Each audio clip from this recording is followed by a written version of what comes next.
Indeed, it's time to say hello again. This is There's a Will, and I'm Will Richardson, your happy host. Good to see you out there. Hope you've had a splendid day, and you'll have an even better day tomorrow. I got a really interesting show with a couple of nice women from the Ukraine, or from Ukraine, we should say. In the studio, I have Katya Borisenko. Yes. Borisenko, who's an ecologist and one of the founders of the Frontline Foundation, working with soldiers at the front.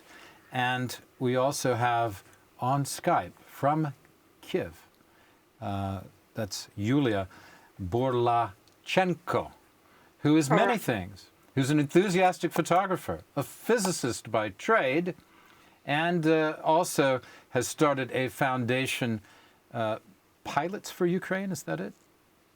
Pilots Help Ukraine. Yeah, Pilots Help Ukraine. And both of them, this is not the first time you've met. They know each other quite well, right? And and you're cooperating through some of your foundations. Ecology is your thing, and that's how the first time where you met, working on a protest about installing, was it large windmills on a mountain and sort of defacing the countryside. They're horrible, those windmills. I hate them. Yeah. I don't know if they work or not. Do they work, these windmills? I think they work, but this place in the mountains, why we didn't want to place these windmills there, because it is a recreational area with beautiful view, and we want to save it for future generations, this nature beauty of this place. We are not against like windmills at all, but we think that they should be placed in other places, such as fields, for example, not in the mountains. Maybe Antarctica would be a good place for them, I think, where nobody can see them and there's no people. Okay, so when you had this project, where was this? It is not ended story, because we had several court proceedings, and now several court proceedings is now taking place also, and later will be taking place, and so this topic is not closed, but we hope that investors will find another place for this Another windmill. mountain, or? I hope agricultural land is good for this. Yeah, that's where they usually are, and some offshore as well. But I'm kidding. I don't really hate these windmills, but they're not picturesque like the old, the ones in the old Rembrandt paintings, are they? These modern ones, they're vast and not particularly fun to look at. Where was the location? You said it's a mountain. So in the it's in the Carpathians. East, in the west. Yeah, it's in Carpathian Mountains, and Carpathian Mountains. It's like 3% of the whole territory of Ukraine, so it's a little tiny place, and we should preserve them. Yeah, it's beautiful too. This area. These are the mountains that border on Poland, southeast Poland, and Slovakia, Hungary, and Romania. Yes. Right. Yeah. Moldavia too, or no? No, that's on the other side. Yeah. Yes. Okay. I've been there before. Yeah, in this area. Yeah, I rode around. It's a very wild area. There's not a lot going on there, and I just remember there were a lot of streams and rivers and small rivers and things, and then some quite high mountains as you get to the border there. A good place to hide out during a war. I remember at the beginning of the war, some friends of mine were in Kiev, and they said, "Gosh, maybe we should leave Kiev and go somewhere." I said, "Go to the border over there in the mountains, because that will be a place that you can defend forever. The Russians will never be able to do anything in that area, and also it backs up to where you can receive help from NATO easily there." And that's where they went. A lot of people went there. Yeah. That if they didn't come to Poland. And she waited, and then she's interesting, and she runs English language schools in the capital there, and she eventually went back after a month or 6 weeks or whenever it was. I can't remember. Was it 6 weeks to 2 months, I suppose, when the Russians were finally stopped and retreated? Yeah, interesting. Okay, so Yulia, when she brought this project to you, what did you think about it? First of all, I would like to add that this place you were talking about in Carpathian Mountains is the only one site for flying hang gliding in the mountains in Ukraine. I am a hang glider pilot, a national team member, so for me it's very important to protect this place, and I am grateful to Katya and her friends and colleagues who participated in protection of this place. Because mostly Ukraine is a flatland, and we have only Carpathian Mountains where we can fly. So this was the beginning of our friendship with Katya, and now when we have this war, Katya and her foundation, Frontline Foundation, helps us a lot. They help us with logistics, with donations, to buy some stuff in Poland to transfer it here and so on. So it's a kind of very beautiful and efficient cooperation. Yeah, what is it particularly that you like about the Frontline Foundation? How is it unique in Ukraine? First of all, our relationship started before they founded this foundation. Yeah, they were just like people, ecologists, friends who came here to Ukraine, I think from the first day of so-called full-scale invasion, from February 2022. And it was not only material support. I mean, it was very important. They brought us some tactical bags, radio stations, magazines for AK, and other things. But also it was important for us to feel that we are not alone. So there are guys who are not afraid to come here in Kiev region when before it was liberated. So there were still shellings, fightings, and so on. And they came here to help us. It was really great.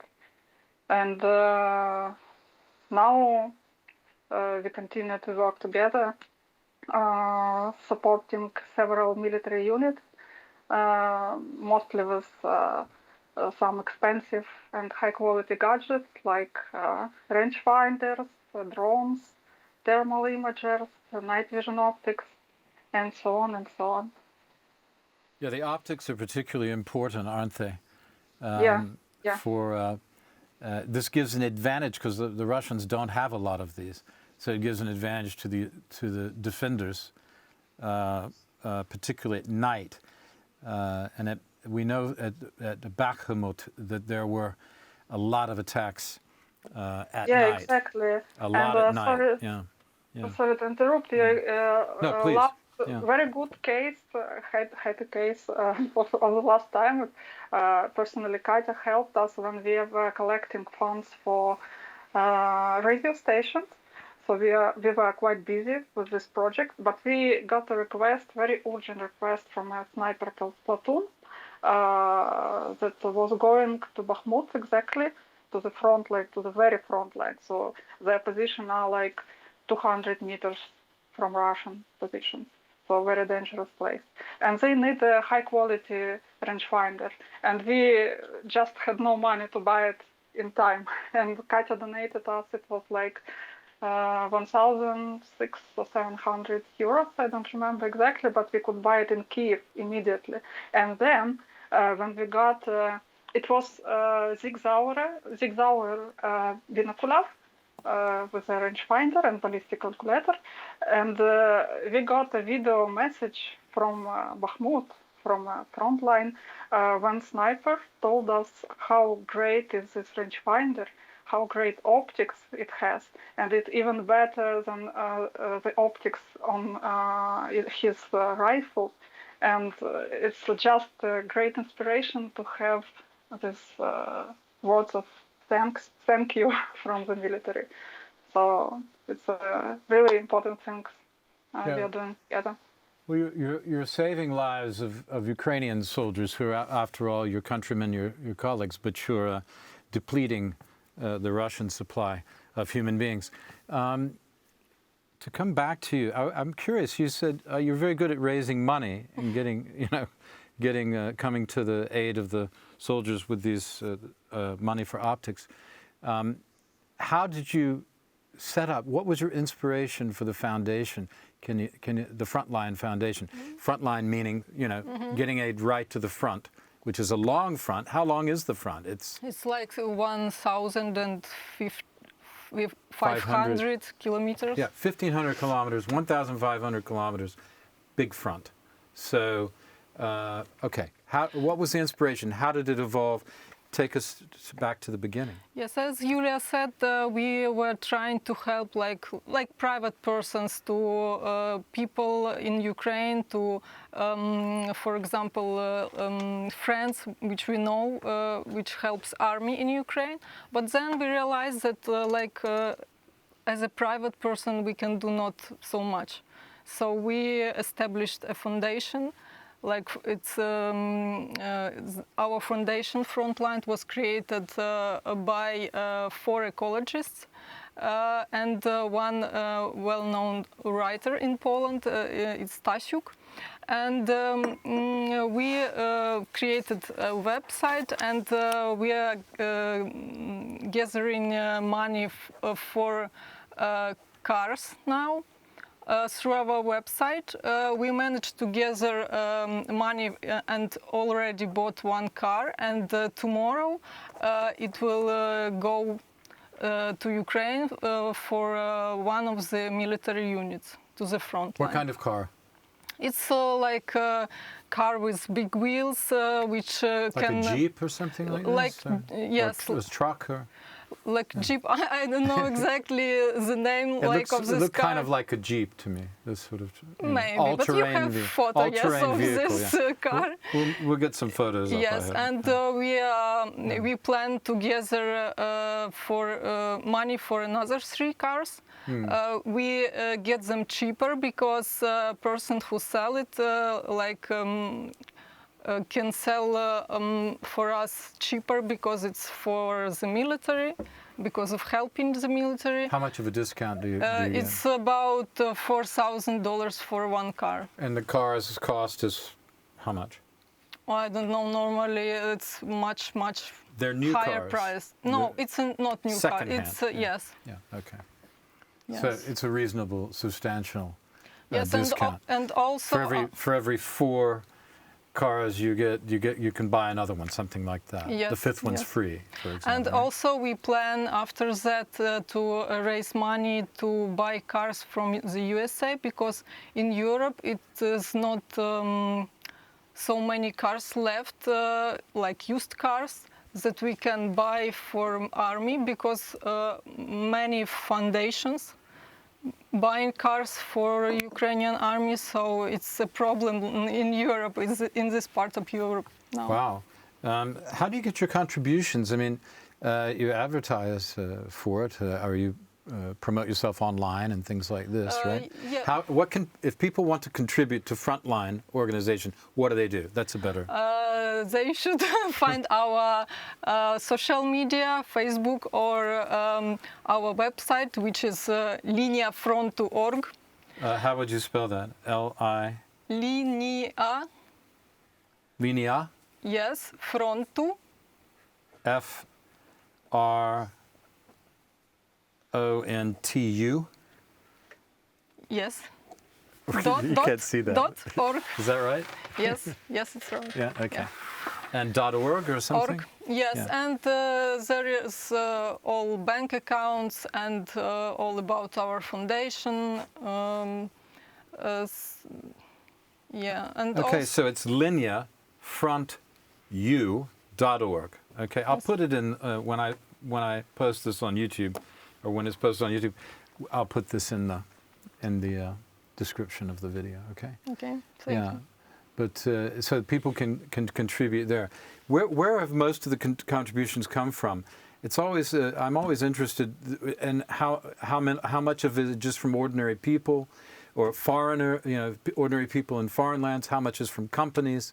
Mm-hmm. I suppose the car companies or the car dealers are already giving a discount, so that's their contribution.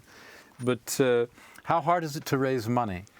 And has it got easier, or it's not easy? We at the beginning we thought that harder, it will be easier, but it took us several months to gather money for one car. We thought that it will be quicker. Yeah. But we should work more on distributing information about us. I think that's the reason, and also. On our website, you can see a film with this writer Stasiuk about our foundation, and I think he's a well-known person, and I think Stasiuk is a famous writer in Ukraine. In Poland. He's a Polish writer. Yes. Okay. And he is also well-known in Europe, I think. Yeah. Okay. So I don't know. I hope it will help. I don't know. I mean. But Stasiuk is, I know lots of Stasiuks, but I don't know. This one particularly doesn't mean anything, just means I don't know. Let's go back to Yulia. Thanks for that introduction. Yulia, hi. Now, you have started an organization. You're an avid glider pilot, right? Or not gliders, but... It's just happened so, as I am a hang glider pilot, and our sport is not really widespread. It's not it's not the most popular kind of air sport. Yeah. Right. So the international hang gliding community is quite close. Like we are like a family. We know each other, especially in Europe, because we always every summer we travel to Europe to fly in competitions. Fly just for fun. So, and there are not so many women in hang gliding, so people know me. And it was just obvious idea to organize something to raise funds to help our army. First of all, I would like to say that I was not born to become a volunteer. It just happened so. As many of our teammates, our friends, people we know personally went to the army, and especially in the beginning, when it was a lot of mess, a lot of rush, uncertainty, and not good supply from the government and so on, we should help them. We started collecting money among our friends in Kiev, in Lviv, in other cities in Ukraine. Very soon we realized that it's not enough. So I made the first Facebook post on my personal page, just calling everyone who can read this to help us. And we just united with friends from all over Ukraine who were doing pretty much the same things. Like somebody was buying protection gear or tactical gear for our pilots or just for friends. Someone was helping to for evacuation people to the western Ukraine and so on. We just gathered together. We created a Facebook page. We found a name, Pilots Help Ukraine, because we are pilots, but obviously not only pilots help us. You already see that ecologists are very powerful part of support. Yeah. And after we created a website, may I share a screen? I can just show you. I hope it works. Please do. Start sharing. Actually, I didn't use Skype for at least 15 years, maybe. Okay. Do you see my screen? No? We're old-fashioned here. Actually, Zoom is not quite as good quality for TV as Skype is. Yeah, Okay. That's But I what they think it's tell me. not- That's what they tell me. But maybe it's just an excuse. I don't know. Seems that it's not working. No, switch screen. Okay. Hmm? I think you will see. One moment. Anyway, I will continue telling. We created a web page, pilothelpua.org. I will send Pilots Help UA.org. Yep. Right? Pilot UA is Help abbreviation for UA. Ukraine. Right. Yeah. And this is a website. Yeah, this is a website. So you have this Also, the Facebook page and the website. Okay. yeah, we have Facebook page, we have Twitter account, we have Instagram, and I guess we have also TikTok, but I never watch it. That's all possible because our group is growing. One team member makes like social networking. Of course, I would not be able to do this myself. It's impossible. There are many of us. Now we have like 7 or up to 10 active members and many helpers, supporters. So somebody communicates with military. It's mostly it's my job. Somebody helps to find goods and stuff. Somebody work on social networking and so on, social media. And we have a web designer to make this website. So we developed for this during this year and a half. But actually we started it was just a group of several Kiev citizens who helped to one territorial defense unit, which was based not far from my home in the northwest outskirts of Kiev. Why we get in contact with them? Because one of our pilots served there. He is a combat medic. So we just start with simple things like fuel, I don't know, buying socks and men boxers and so on. But after we grew up to now, our main topics are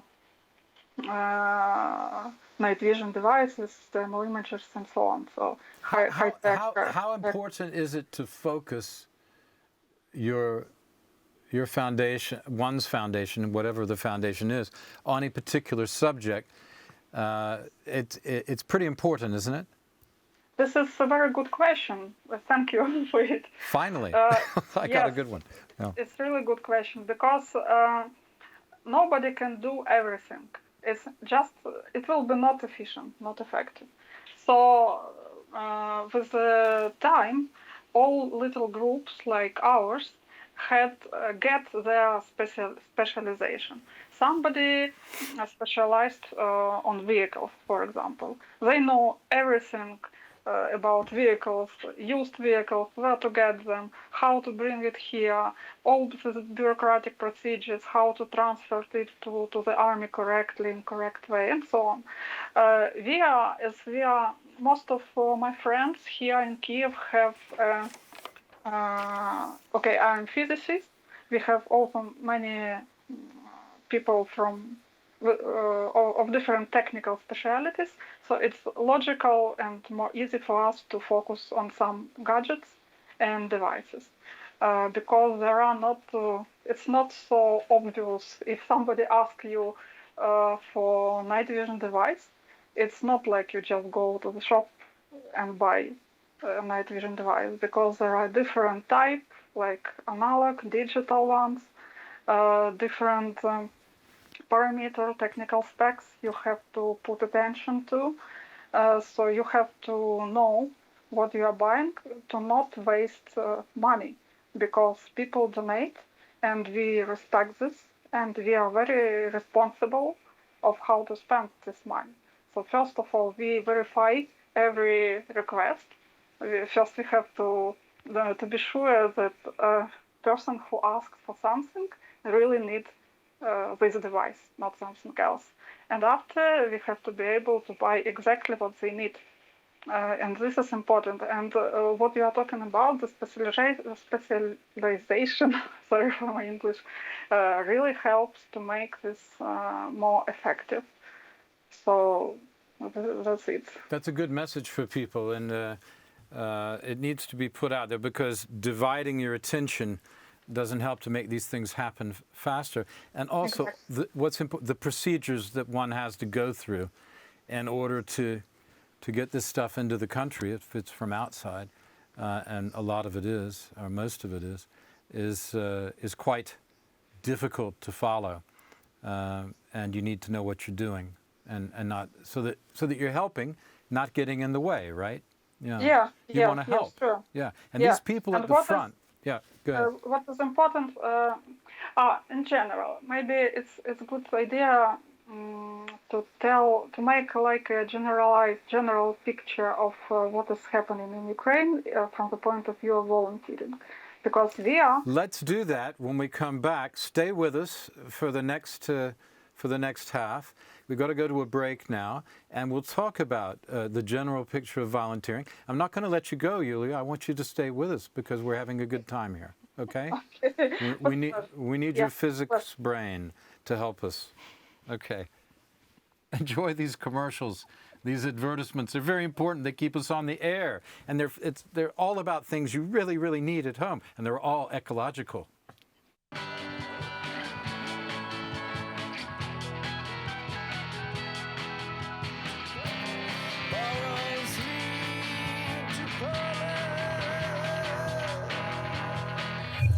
Right. I hope you stayed in front of your television, and you haven't run off to buy some of those products. They're very enticing products. Now, I've got Katya Borisenko in the studio. She's an ecologist who is one of the founders of the Frontline Foundation. And we have Yulia Burlachenko. This time I got the names almost right, I think. That was not bad, okay. In Kiev. And she's with the pilots. Is it Pilots for? No. Pilots Help Ukraine. Pilots Help Ukraine. Pilots Help Ukraine. And the Linia Front .org. Okay? So we're going to go ahead. We were talking about the importance of volunteering and the importance of focusing your volunteer efforts. You shouldn't have a scattergun approach, a shotgun approach. You got to use your optics and focus on the target, right? And so that's very important. What's the overall picture of volunteering right now? Why don't you continue, Yulia, and then jump in, Katya, whenever you have something to add. Okay, go ahead. Okay, the overall situation with volunteering in Ukraine is like following. First, on the highest level, we have our government. But, before 24th of February last year, we had the army like 200,000 or something troops. And now we have about 1 million troops. So it's increased rapidly. And of course, it's not physically possible to supply all this huge amount of people by everything. So our government is mostly focused on buying weapons. So they buy weapons, ammunition, and maybe some basic body protection, body armor, and so on. A part of government, we have big volunteer foundations. The good examples are Come Back Alive Fund, maybe you heard about. And what does it say it again? I didn't catch it exactly. Come Back Alive. Come Back Alive Fund. Foundation, yeah. Foundation. It's quite an old and high experience organization in Ukraine, working from 2014. It's from 2014, right? Okay. Yeah. And they work like more in a more systematic level than ordinary volunteers. They communicate with military chief staff, with the commanders, with the Ministry of Defense of Ukraine, and so on. They have analytical departments, so they analyze, structurize, and make statistics of current needs on different parts of frontline, different units, and so on. and they are buying a huge amount of stuff like optics, drones, different kind of drones, like long-range ones and like copters, ordinary copters. They buy weapons also, like mortars and machine guns and so on. And they help different military units, starting from the battalion level, I guess. So if you are in the army and you need a thermal imager, you cannot ask this big fund to buy you a thermal imager. They buy like 1,000 thermal imagers and bring them where they are needed. So this is their level. And the third level are little volunteer groups, little foundations like Frontline Foundation or like our Pilots Help Ukraine volunteer group, or individual volunteers who support one unit or several units or just their friends in the army and so on. And the good thing about such small groups is they are very targeted. So they know the needs from the fields, from the first hands. So they know exactly what is needed and when. So that's more when. tactical at that level. That's really tactical. I need something here, call a friend, and they say, okay, I know somebody who's doing that, and then you can get things in there. Yes, it's like this, but personally, every military, every fighter who we help. So if we get a request, we are sure that this request is true. It's not going to be sold somewhere or go to, I don't know, to steal stolen somewhere, I don't know. So we are sure what we are doing and for who we are buying the stuff. Also, we always have a photo or video report from our military. You can see some photos I sent you. Maybe you will show to the audience. Right. Thank you for those. I'm going to make a trailer with those. Great. Thank you. And this is why people who visit our website or Facebook page or other social network pages, they see that it's a real work, real people who get real stuff. They trust us. So actually we get donation not only from pilots and ecologists, but from other people who just see that we are a volunteer group they can trust. So you've kind of combined your efforts, have you a bit, Katya? How is your effort combined? And then let's talk about foundation that I've been working with and Michael Houlihan and Aspen Aid, which is another, I suppose, tactical foundation providing first responder stuff to close to the front line, but not only. Places that are strategic, like the city of Rivne, with its 2 nuclear power plants, a very important place. We had the mayor of Rivne on the show, by the way. Very interesting guy. You may know him. I don't know of him. Yeah, interesting man. So yeah, what do you have to add to that? And how did you begin? Where's the crossover between ecologists and pilots? Like we have now the common aim, yes, to help our defenders of Ukraine to get back our territories and to stay alive. And to stay alive. And also I would like to say that we are working with another training center in Ukraine, which is created also by ecologists, Petro Tiesto, with whom we worked before that for many, many years in the field of nature conservation. And now we are we are doing together with them a project about tactical medicine. Trainers from Poland will come to Ukraine to teach Ukrainian trainers on tactical medicine, and also they will train Ukrainian soldiers how to deal with different types of injuries on the battlefield, so they can save more lives. Very good. So, how did you get to know Michael Houlihan?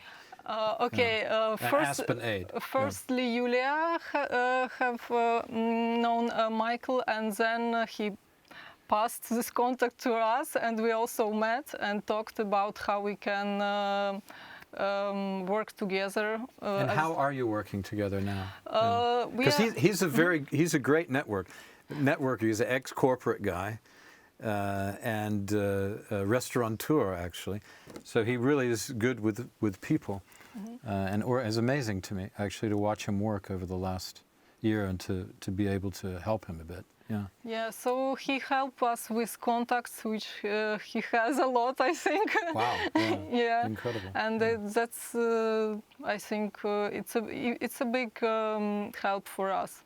Because we are starting foundation, we are working from the February of this year, and so you're pretty new. Yes, we are pretty new, so we need contacts to start our what we do and to be more effective. Right, and Julia, then maybe you'll tell us how you met Michael and how this cooperation is coming together. It was the result of a chain. It's like a chain of connections. One of Ukrainian pilots lives in Krakow, in Poland. He flies both hang gliding and paragliding. He has a friend. His name is Tomek, and he lives in the USA. He is a paraglider pilot. He lives in Aspen. So in the very beginning of this so-called full-scale invasion, Tomek contacted me and asked how he can help, and he really helped us a lot. He bought us several rangefinders, which were much cheaper in USA. I think almost 2 times cheaper than to buy in Europe or moreover in Ukraine. He bought us several meteor stations with ballistic calculators and helped with logistics of night vision devices. After he met Michael, told him about us, he was really interested. He contacted me. We were chatting a lot, discussing his future visit to Ukraine. And I promised him to show some historical places in Kiev and so on. Finally, he came here, we met, and we established a kind of cooperation, very, very good one and positive. First of all, they help us. Sometimes they just save us by a donation in time, because really, Can you give an example? Can you give an example how they saved you? Because this is important. Somebody watching this might get an idea how to, and also realize how important the timeliness of a donation is. Sometimes we have a kind of urgent request, like, for example, group is going to Bakhmut and we have to buy everything here in Kiev, which is more expensive usually than to find something in Europe or in USA and so on. And we were collecting money for thermal imagers. We bought 6 thermal imagers, but some of them were needed very urgently. And just because we got several donations from Aspen Aid, we were able to buy them. Also, they really saved the situation when we were asked by one surgeon from a hospital in Kiev. It's a civil hospital, not military one, but they take a military wounded also, because all the medical system is involved in this war, of course. And they lack so-called VAC systems. It's a kind of absorber for surgical operations, and they are quite expensive. Anyway, we are not, as you already know, we are not focused on medicine. We focused more on different electronic and optical devices. So it was not easy for us to find them. So Michael just organized. He found medical specialist in the USA who helped to find this VAC system, VAC systems. They sent us a part like 2 or 3 months ago, and the second part of this system is going now to Kiev with my friend who met Michael yesterday in Lviv. Yes, he sent me a photograph of meeting the friend. He said, it's good you're having the ladies on the show, Katya and Yulia, and this guy knows. He's a really great guy. Yeah. He helps to make new connections, new contacts, and to grow up, to continue our growing.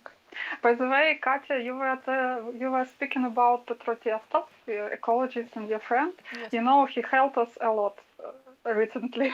He gave me a contact of a man in Germany who helped us to buy 2 night vision devices for a very good price. It's just incredible because they were very needed, and we had no money to buy more expensive pieces here in Kiev. So the thing is, you're it's buying, like network. These devices are going to individuals who've requested them, that you know about them, or you've heard about them from people you know. So there's a close personal connection in what you're doing. It's different than the government's sort of corporate approach, which is we need, X, hundreds or thousands of these things going out, and they'll be distributed according to the Army commissary or the Army logistics. Now, what you're doing, it's very personal. I think that's interesting. When you're buying a rangefinder or you're sending a car or something like that, you're sending it to people that you know. Yeah. So there's a personal connection with the people that you're supplying. And this is unusual in modern war and big wars. But there are so many groups like us, like Linia, Frontu, like part of Ukraine. So the cumulative effect is really huge. Yeah, the cumulative effect is amazing. That's what I'm trying to say. It's like economies of scale, in a sense, isn't it? Yeah. For example, our government don't buy DJI Mavic drones at all. They are busy with other things. For example, if we speak about drones, they buy some long-range drones, but not the DJI Mavics. But actually, in the front line, they are used like thousands of them are flying all the time because it's very these are reconnaissance drones. It's checking out positioning of the enemy. Yeah. Yes, this is the first task. The second task is fire correction. Yeah. And the third task is like to make a situational awareness. So, for example, if an assault group is going ahead, so drone has to monitor what's happening, and the commander can watch what's happening. He always knows the real situation. Moreover, every small level commander, like a commander of platoon, has a tablet with Ukrainian software called Kropova. It's like a situational awareness software, and they just see the same situation the commander sees. What positions are ours, what positions are occupied, where the movement of troops or vehicles or tanks are observed, and so on. So you've got to prepare, you and Katya have to prepare a tactical handbook. Yes. I think a tactical handbook of how to supply, what these things do and how to get them to people, and make it really personal. You're saving a life. You're saving a piece of your country every time you contribute to, because this is what it does. And I think it's incredibly important to stress that. I want to change the subject. Thank you for that, Yulia. I want to change the subject a little bit, come back to Katya, if I may. Because being an ecologist, when we just got a physicist view of how to handle tactics, how tactics work, which is beautiful. But when it comes to ecology, we have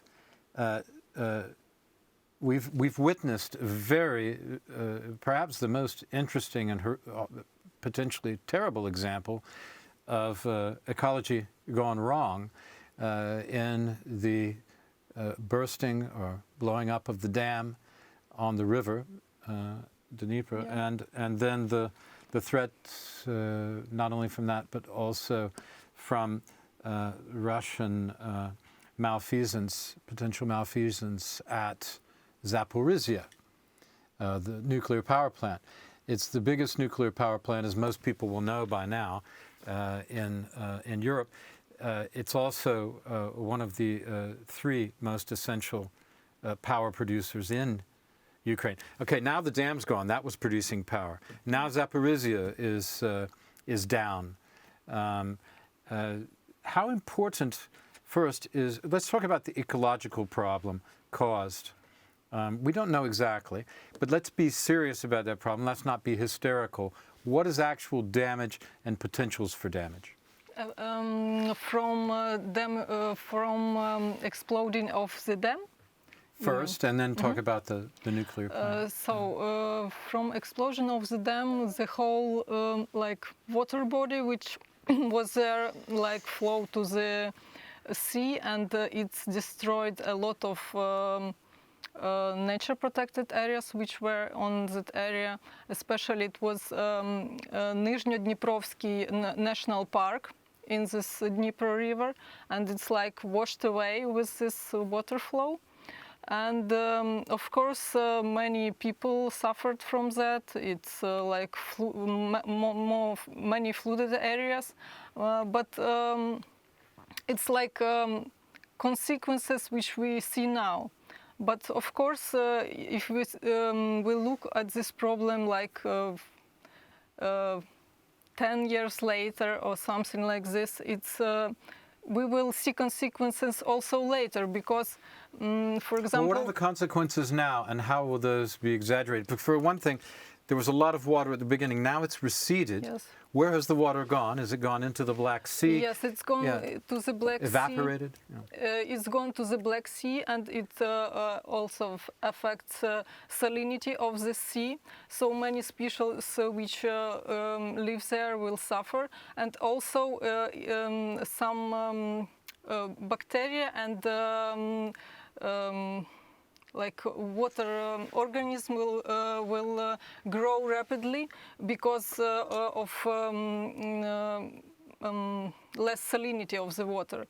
And of course now in Ukraine they are talking in the context of this explosion of the dam.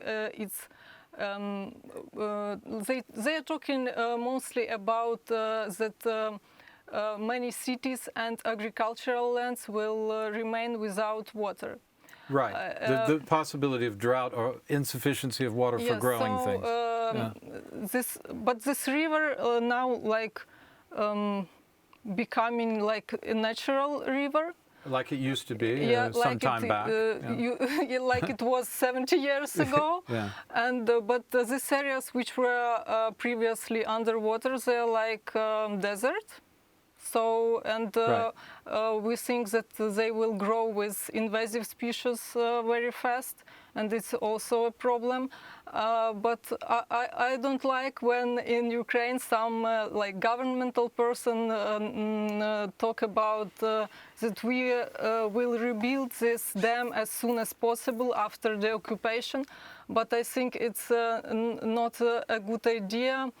Because there is no discussion. Do we need the same dam that was built 70 years before? Or something better? Yes, or do we need something else, or something different? For example? What could it be? For example, first of all, we should understand how many waters this region needs for all the purposes, for drinking water, for irrigation systems, and that irrigation systems that were used before, it was very old ones, and they were pumping water from this water body to the channels, and it was like not energy efficient. Right, so it's a short-term disaster ecologically, but a potential in the longer term to actually make something better than was existing, or at least to create something more positive out of the yes, out of this mess. I hope that it will be a discussion like with different specialists like economics, agriculture, ecologists, Right. and to discuss what is better to do with this area in the future. Thank you. We were running down to time now, but what about, we got a couple of minutes, what about the nuclear power threat? On a scale of 1 to 10, if we can say that, how bad is the threat of some problem at Zaporizhia? I think the threat is real because before, like this dam, Kakhovka Dam, it was mined with explosives 1 year before, yes, and they waited until. So is Zaporizhia? They waited, yeah. Is Zaporizhia mined as well? I think they've said yes, and then we've heard no recently. For me, it looks like similar situation. Like no. It makes sense, doesn't it? Yes. Yeah. So I think it's like they did it once. Why Russia not do it again? is a terrorist state, and I think they have no like breaks. Yeah, it's not only terrorist, but incoherent, as these terrorist states often are. It's starting to look more like Libya under Gaddafi, with a bunch of warring factions just under the surface and being held together just ever so slightly at the top. Time will tell. And at any rate, the nuclear problem is very serious. So on a scale of 1 to 10, an 8? Like a 9? How serious it will be? I am not like specialist in but how nuclear power plants. Yeah. I understand that in terms of we have to go to the physicist for some of that, but to Yulia. But in terms of danger to Ukraine from the Russian occupation, do you think it's a 9, a 8, a 7? How dangerous is it? I think it's dangerous and very dangerous. Yeah, I'm trying to get you to say on the scale. I think it's very dangerous. Okay, so close to a 10. Yeah. Close to a 10. Okay, we've got to stop there. I want to thank Yulia Burlachenko, physicist and brains behind. Thank you, Yulia, and brains behind Pilots Help Ukraine, and a friend of Aspen Aid. Organization, aspenaid.org. And also I want to thank Katya Borisenko. Yes. And she's with the Frontline. She's one of the originators of the Frontline Foundation and also cooperating with Aspen Aid, which is how we got to know each other. At least we were introduced by my friend Michael Houlihan. So shout out to Michael Houlihan, who's in Lviv today after doing some touring around Ukraine for the last couple of weeks. I want to thank everybody for watching. It's been good to see you, and I hope you have a pleasant evening and a better tomorrow.